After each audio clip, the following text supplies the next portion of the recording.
हिंगोली जिल्ह्यात मागील 15 दिवसांपासून पावसानं दडी मारली आहे। पाऊस नसल्यानं खरीपाच्या पिकांनी आता माना टाकायला सुरुवात केली आहे।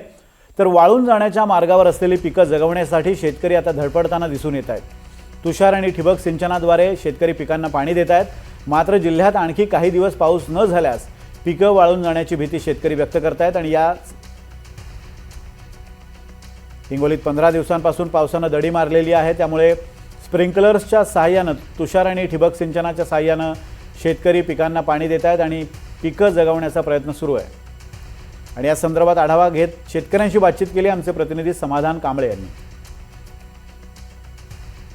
हिंगोली जिल्ह्यात मागील 15 दिवसापासून पावसाने दडी मारलेली आहे, त्यामुळे बळीराजा चिंतेत सापडलेला आहे आणि जे पिकं पावसाअभावी सुकून जात आहेत ती जगवण्यासाठी शेतकरी धडपड करताना दिसून येत आहे।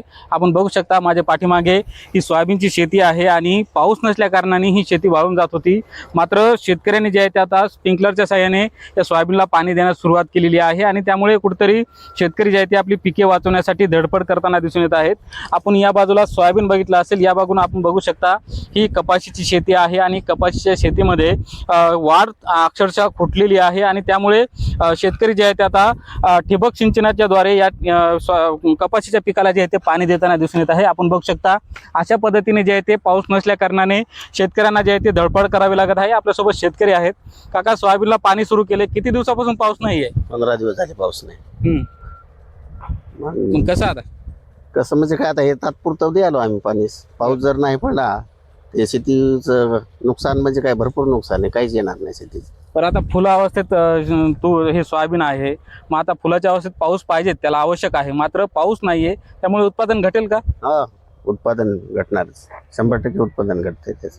बरं, आता कपाशी सुद्धा वाढ खुंटली, वाढ कुठली काहीच लागत नाही आता पाऊस जर नाही पडला तर। बर, म्हणजे इतके छोटं रोप असून सुद्धा याला आता पाते लागतायत। हो ना, मग ती पाण्याअभावी ते हे झालं ना, ते वाढ खुतली ना त्याची। ही वाढ खुंटलेली आहे तरी सुद्धा संपूर्ण पाते लागलेले आहेत।